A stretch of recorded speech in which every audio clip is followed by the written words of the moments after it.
Vietnam was a war without front lines. American soldiers conducting search and destroy operations were engaged by an elusive enemy, the Viet Cong guerrilla. Practically the only way of providing accurate and timely fire support to troops pinned down by enemy fire was from the air.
The air war in South Vietnam was unlike any other.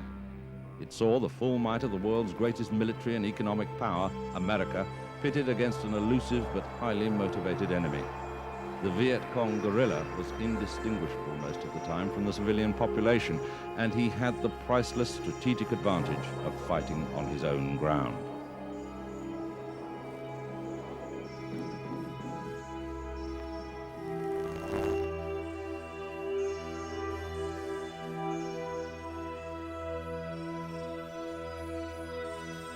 There were many different aspects to the air war in South Vietnam. The aircraft involved ranged from World War II piston-engine bombers to Mach 2 supersonic jet fighters. Among their most important missions were the support of troops in contact with the enemy, the destruction of key Viet Cong strongholds, the defense of American and South Vietnamese bases, and the interdiction of the communist supply effort, both by land and by water.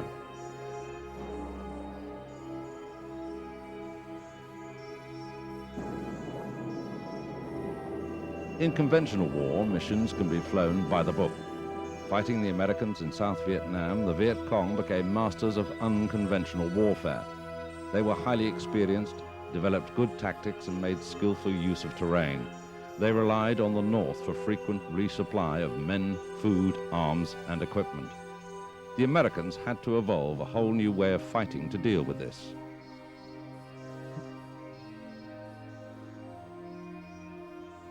"15 years before the American involvement in Vietnam, France had been embroiled in a conflict in Southeast Asia as she tried to halt the independence movements in her former colonies.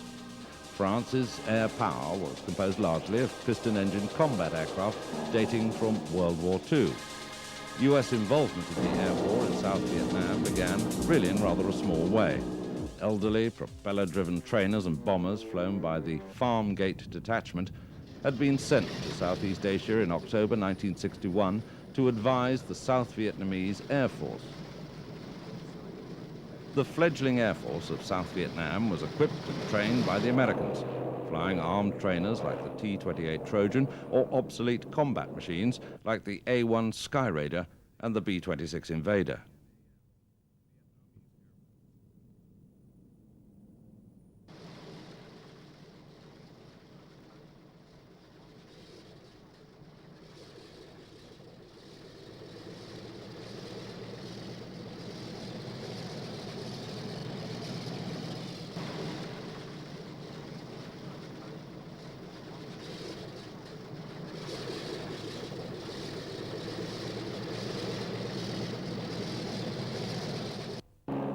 The Farmgate Detachment was designated as the US Air Force 1st Air Commando Group. Its airmen became the first Americans to see combat in Vietnam. The fighting was seen initially as a low-intensity conflict, and the Americans came up with a new term for it: counterinsurgency, coin warfare. The T-28 was the standard U.S. Air Force advanced trainer of the 1950s. It became one of the first aircraft adapted for the war against the Viet Cong. It was used extensively in action, carrying nearly 2 tons of bombs, rockets, and gun pods under 6 wing hardpoints.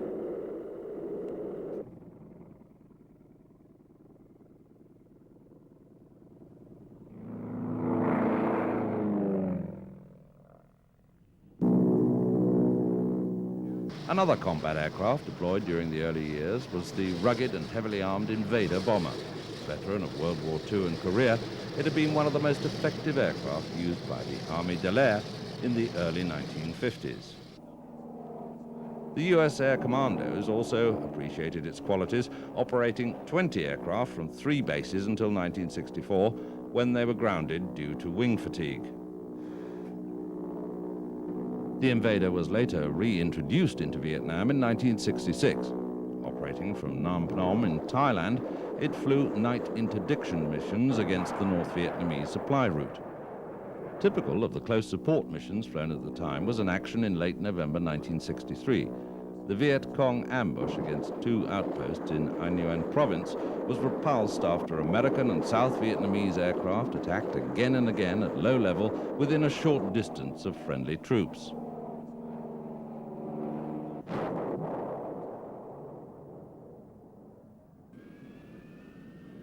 By 1964, the US presence in Vietnam had escalated dramatically, and this was reflected in the equipment the Air Force was deploying to the theater.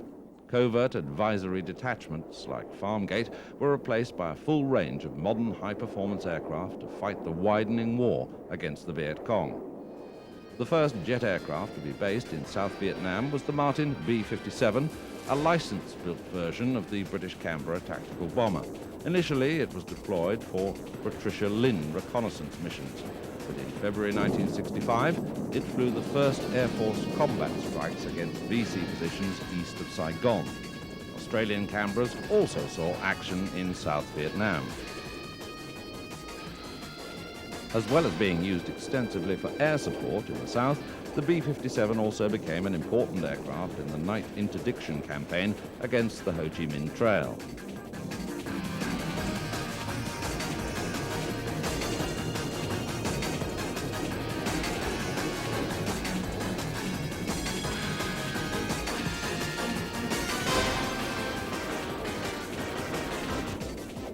More fast movers were quickly deployed by the US Air Force to fight the in-country war in South Vietnam. By the end of 1965, 11 squadrons were operational from 4 bases. One of these was a unit conducting a combat evaluation, codenamed Sochi Tiger, of the F-5 Freedom Fighter. Designed as an inexpensive lightweight fighter, the small F-5 proved effective, though it lacked in range and warload for the US Air Force. The F-5 was nevertheless selected for the Vietnamese Air Force as its first jet fighter and entered service in June 1967. Primarily used as a fighter bomber, more than 140 were delivered to the South Vietnamese.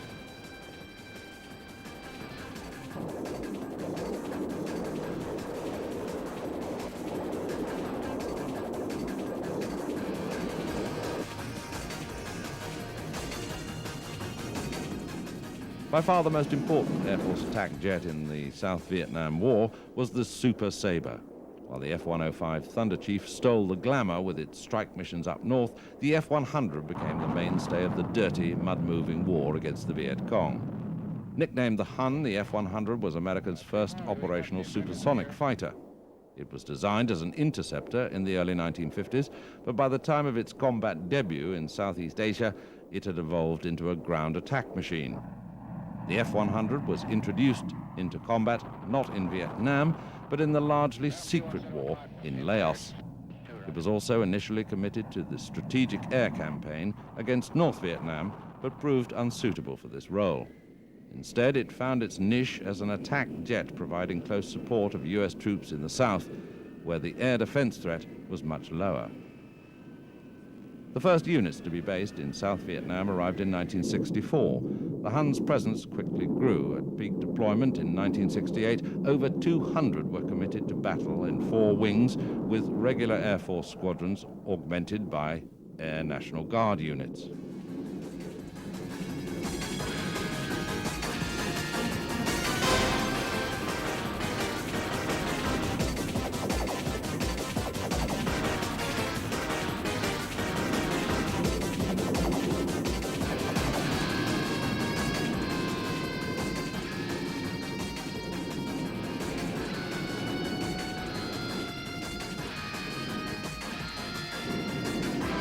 The F-100s were finally withdrawn from South Vietnam in July 1971 after 8 years of action.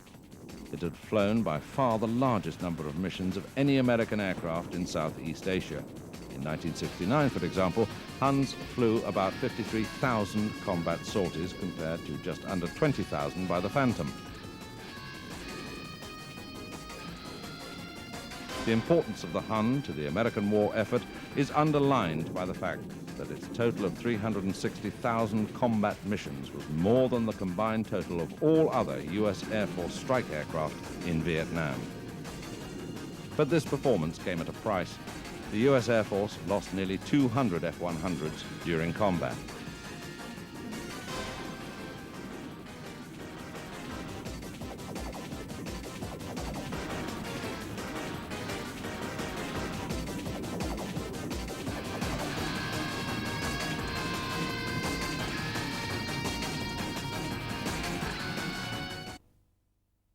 At the opposite end of the spectrum to the fast jets in terms of performance and glamour was the Skyraider. One of the most versatile and valuable aircraft of the war in the South traced its origins from a US Navy carrier dive bomber design produced at the end of World War II. The Skyraider was the most important combat aircraft in Vietnam in the early 1960s, being flown by the South Vietnamese and by the US Air Force Air Commandos. It was old. It was so slow that it was nicknamed SPAD after the World War I fighter. But the Skyraider still had qualities which faster, more up-to-date aircraft couldn't match. Armed with 4 20mm cannon, it could also carry a heavy load of extremely varied weaponry on its 15 hardpoints.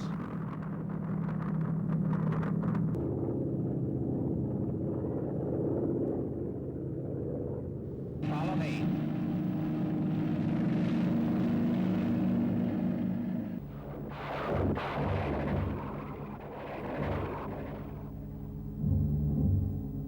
And it was just as much at home flying from the deck of a nuclear-powered aircraft carrier as it was taking off from a jungle strip at the height of the rainy season. One veteran pilot declared that with the Skyraider he could put an ordnance within 50 feet of its aim point.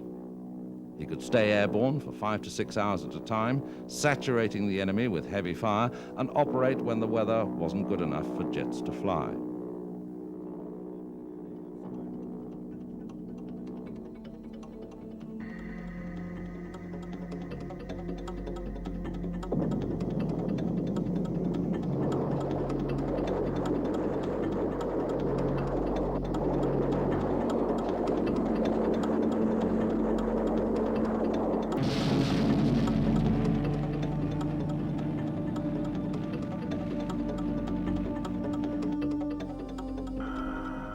One area where these qualities were especially required was during the rescue of a downed pilot, usually under heavy fire somewhere in North Vietnam.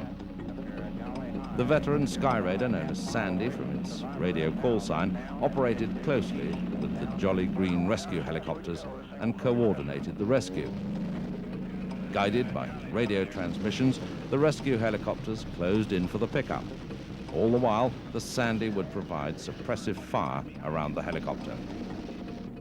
The Skyraiders were the last ones out of danger as they covered the withdrawal, and all the time they were drawing fire from the enemy.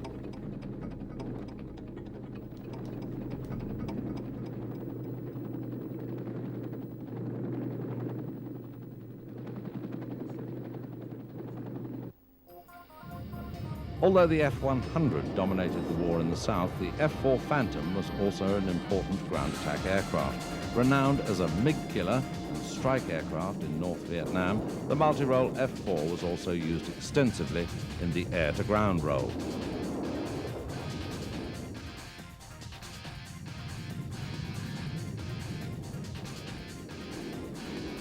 Although fast movers were seldom as accurate as slower prop-driven Sky Raiders, they could deliver a devastating warload when asked to support troops in contact, and their high speed made them less vulnerable to ground fire. The Phantom was operated by the US Navy, Air Force, and Marine Corps.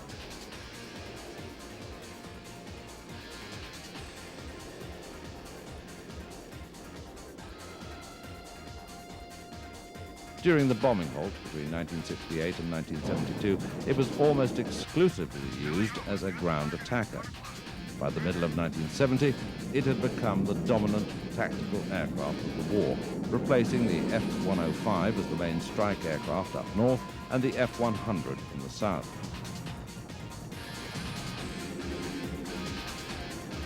Lack of a built-in gun was solved partially with cannon pods. These were effective at shooting down MiGs as well as for strafing the enemy. The extensive use of the Phantom is reflected in the fact that more were lost in Southeast Asia than any other type.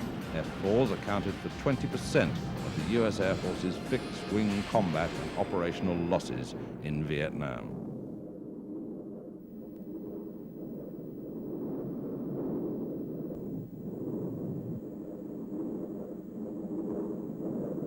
Another type which saw action in both North and South Vietnam was the Skyhawk. Navy air wings deploying to Southeast Asian waters would spend the first part of any cruise working up on Dixie Station, flying support missions over South Vietnam before moving north. Operating from bases at Chu Lai and Da Nang, Skyhawks also provided the Marine Corps with its own organic air support. Performance suffered in the hot, humid conditions of Vietnam, and rocket assistance was necessary to aid fully laden takeoffs from short runways.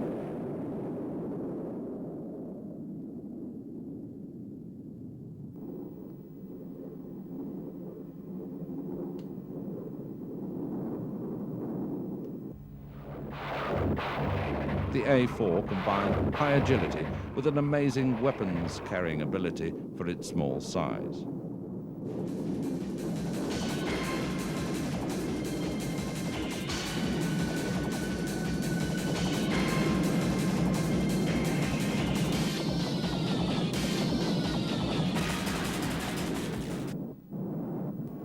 Contrasting the A-4 in terms of size and firepower was the B-52 Stratofortress bomber.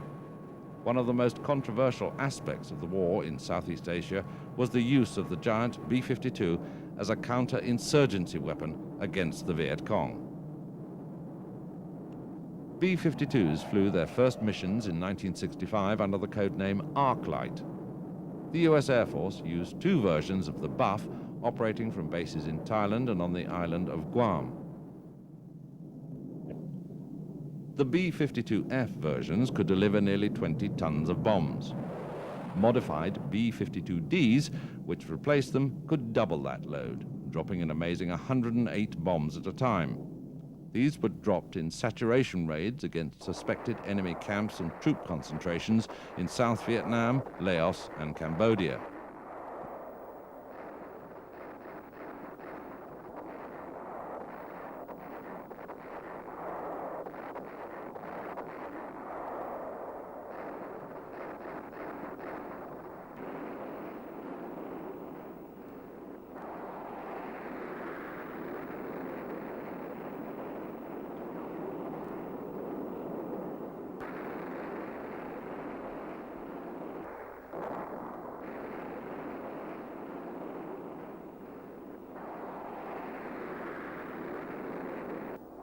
As weapons of terror, the B-52s were feared more than any other by the Viet Cong. Flying too high to be seen or heard, the Buffs struck like an earthquake without warning. And when they hit targets such as the North Vietnamese regular soldiers besieging the Marine combat base at Khe Sanh, they were devastatingly effective.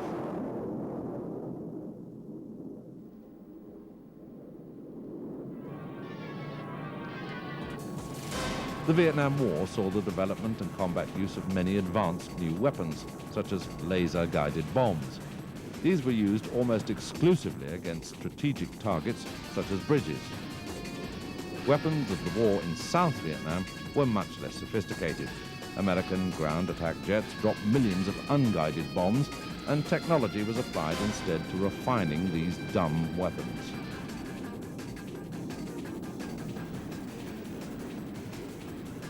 Low-level delivery was made possible by the snake-eye set of retarding fins, which allowed the attacking aircraft to escape the blast of the weapons.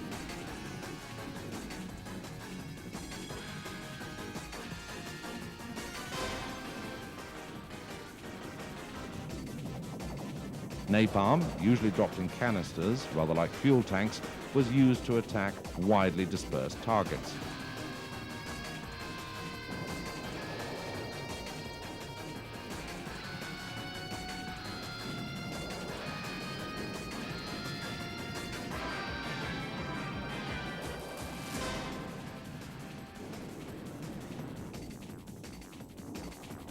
Rockets, with a variety of explosive anti-armor and anti-personnel warheads, were another hard-hitting alternative for area attacks. They had a devastating effect, packing a punch equivalent to a salvo from a battery of medium artillery. Rockets fired from aircraft were usually of higher caliber than those fired from helicopters.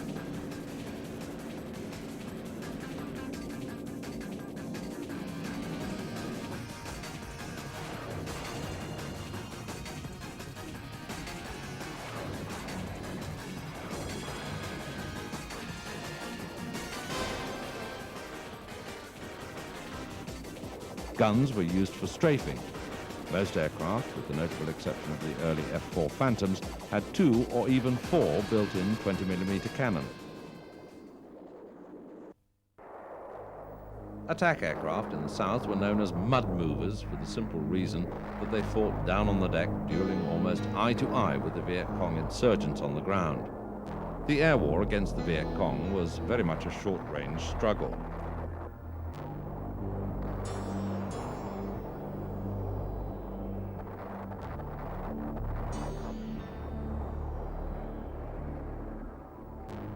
When supporting American or South Vietnamese troops in close combat with the Viet Cong, it called for very great accuracy in the delivery of weapons, often within meters of friendly troops.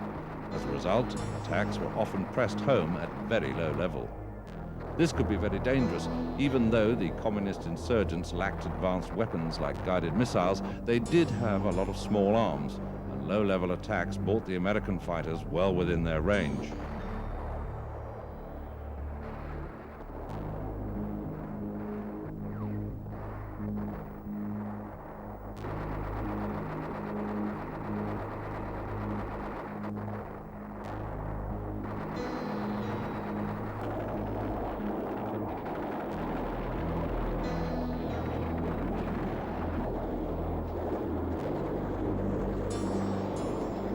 Small arms and light anti-aircraft fire accounted for the vast majority of American aircraft losses over South Vietnam.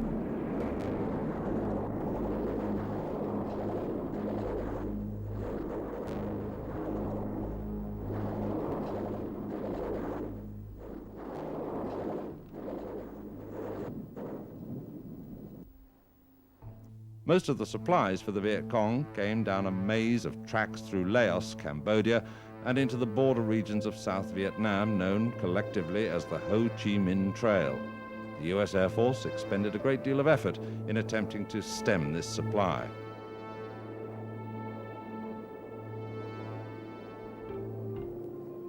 A successful weapon which was developed to fight this interdiction war was the gunship, a heavily armed version of a transport aircraft.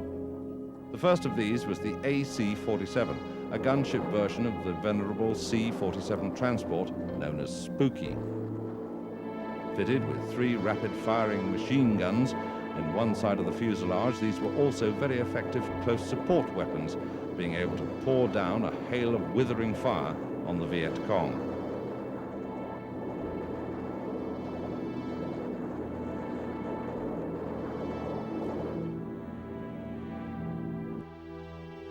For a fast-moving jet, a fleeting target moving beneath the jungle canopy was hard to find, let alone attack.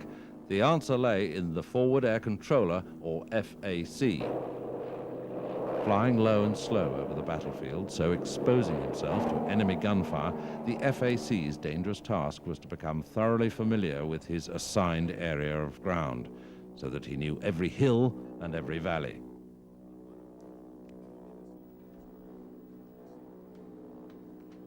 The slow movers in their fragile, prop-driven Cessnas played a vital part in snooping out, identifying and marking targets.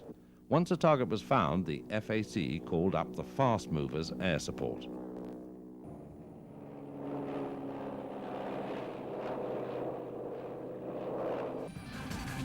Tactical aircraft could usually be armed and into the air within minutes of receiving a call from somebody needing air support. With bases the length of South Vietnam, American troops could rely on rapid air support.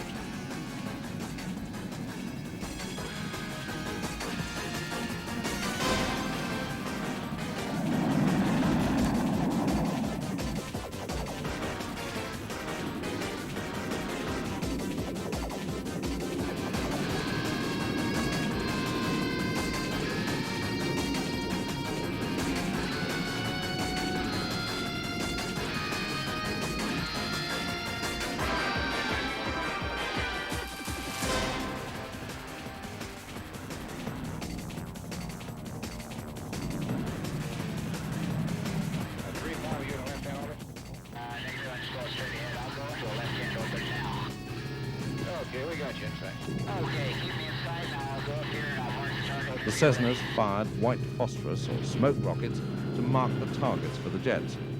Nobody expected the FAC to hit the target with his rockets, but he could use the smoke to give accurate positional instructions to fighter pilots.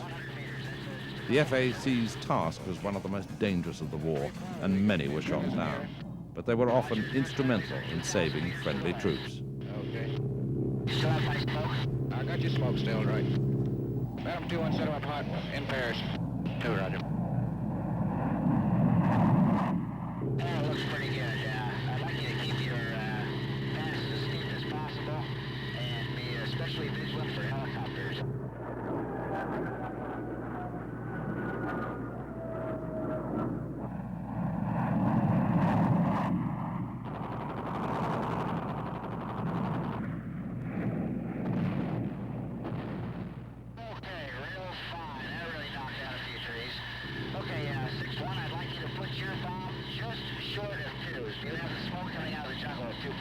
Roger, I got it now, rolling in.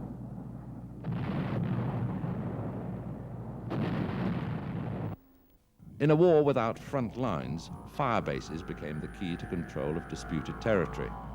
Strong points equipped with artillery served as bases from which patrols moved out into the country, but they were also tempting targets for attack. One such base was the Marine Corps Combat Base at Khe Sanh, which was cut off, besieged, and attacked by the Vietnamese at the beginning of the 1968 Tet Offensive.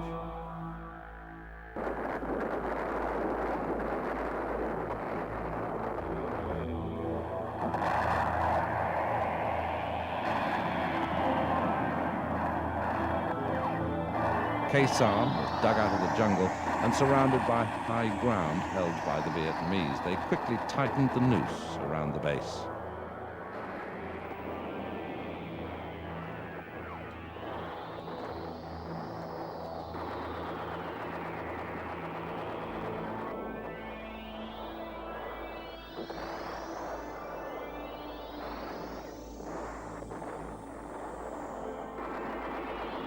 At Khe Sanh, it seemed that the Vietnamese wanted to inflict on the Americans the same kind of dramatic defeat suffered by the French at Dien Bien Phu in 1954. Attacking the Americans were regular North Vietnamese army troops, equivalent to 4 divisions. They were armed with heavy artillery and tanks. The siege was to last 4 months, and only US aircraft could help the base. A well-conceived and directed inter-service cooperation was mounted to provide close air support for the tiny beleaguered garrison. 600 air strikes were flown on the 21st of January at the height of the Vietnamese offensive.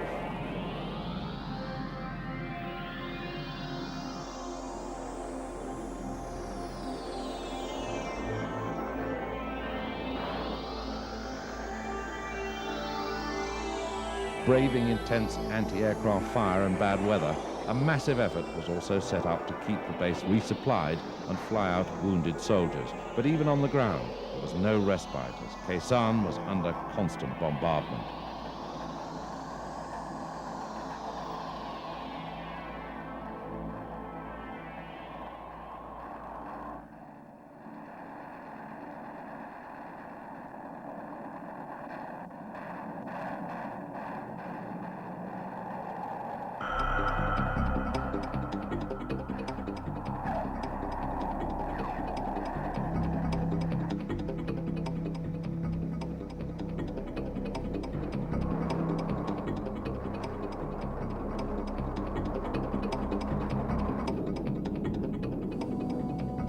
As the supplies from the air bridge continued, Voodoos and other U.S. Air Force reconnaissance aircraft gathered intelligence to pinpoint the enemy positions for further tactical strikes by Air Force, Navy, and Marine Corps attack aircraft.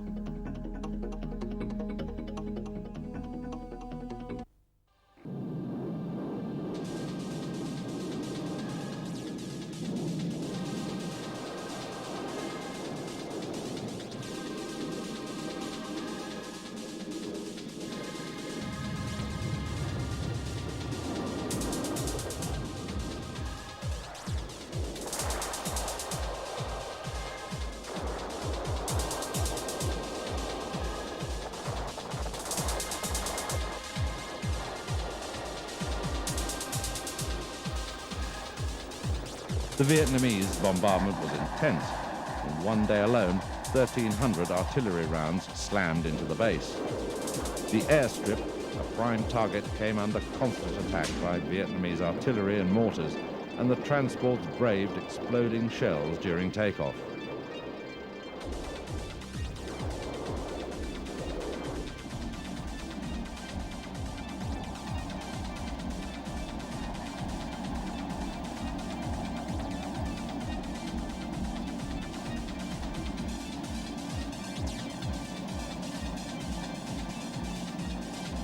This Hercules didn't make it.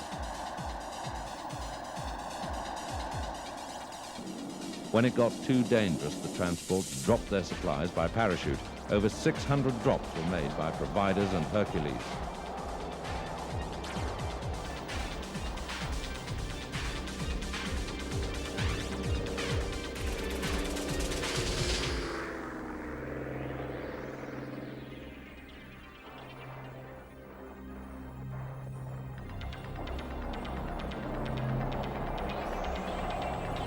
U.S. airstrikes continued.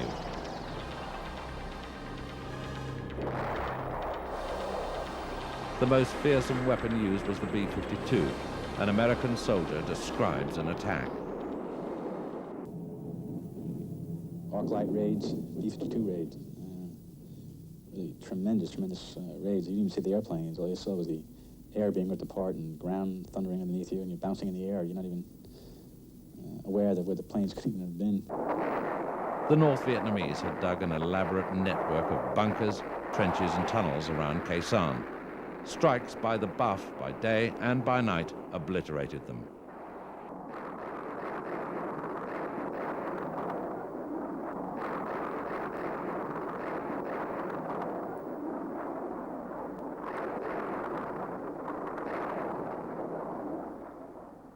B-52s flew 2,700 strikes in support of the siege at Khe Sanh. Tactical aircraft flew 24,000 strikes.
By April 1968, the U.S. Army 1st Cavalry Division had succeeded in breaking through the North Vietnamese Army forces to relieve the Marines at Khe Sanh.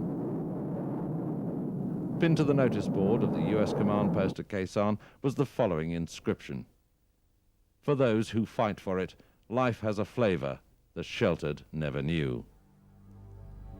Air power had been decisive in preventing a major defeat for the Americans, but elsewhere in Vietnam the story was largely different.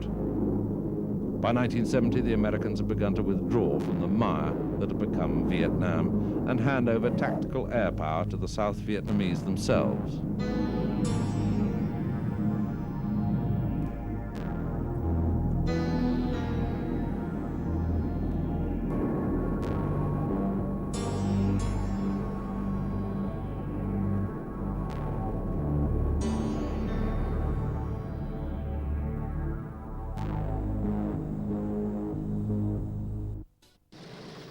From the earliest farm gate deployment in 1961 to massive escalation for 500,000 troops in South Vietnam, to the withdrawal of the last American airmen in 1972, tactical air power in South Vietnam played a key role in the war effort. For by the very nature of guerrilla warfare, large-scale use of air power in set-piece battles in Vietnam, such as Khe Sanh, were infrequent. Instead, air power's greatest achievements in South Vietnam were on a local scale, namely the effective support of friendly troops under fire by the enemy.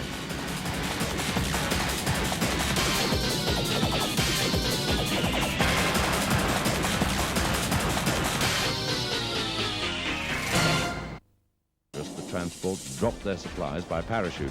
Over 600 drops were made by Providers and Hercules.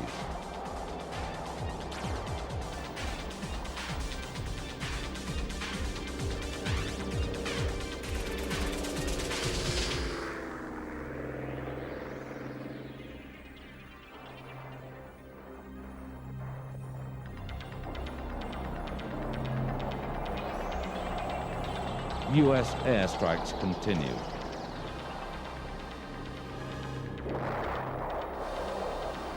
The most fearsome weapon used was the B-52. An American soldier describes an attack. Arc light raids, B-52 raids. Really tremendous raids. You didn't even see the airplanes. All you saw was the air being ripped apart and ground thundering underneath you, and you're bouncing in the air. You're not even aware that where the planes could even have been. The North Vietnamese had dug an elaborate network of bunkers, trenches and tunnels around Khe Sanh. Strikes by the Buff by day and by night obliterated them.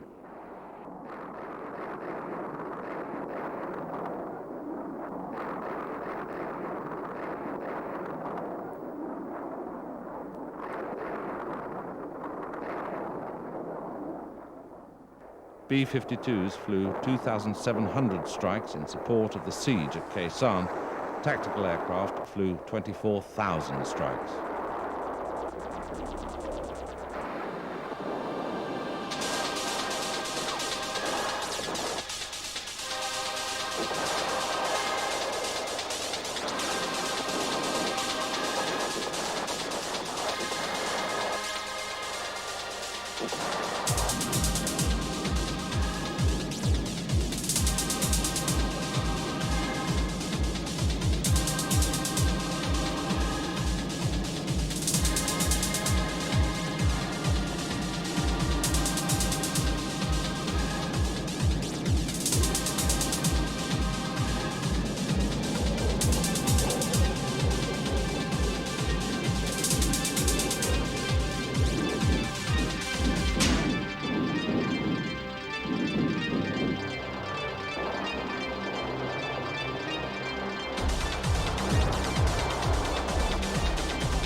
By April 1968, the US Army 1st Cavalry Division had succeeded in breaking through the North Vietnamese Army forces to relieve the Marines at Khe Sanh.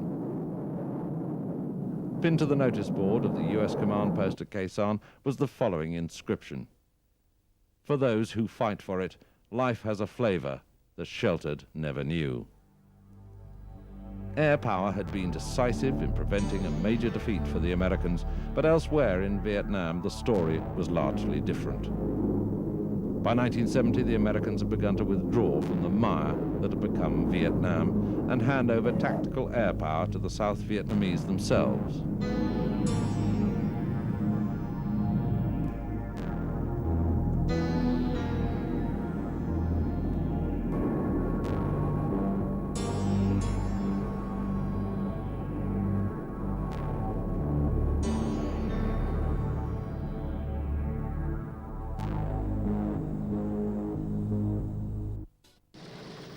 From the earliest farm gate deployment in 1961 to massive escalation to support 500,000 troops in South Vietnam, to the withdrawal of the last American airmen in 1972, tactical air power in South Vietnam played a key role in the war effort.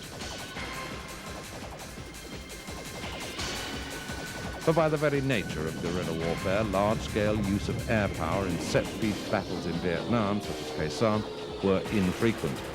Instead, air power's greatest achievements in South Vietnam were on a local scale, namely the effective support of friendly troops under fire by the enemy.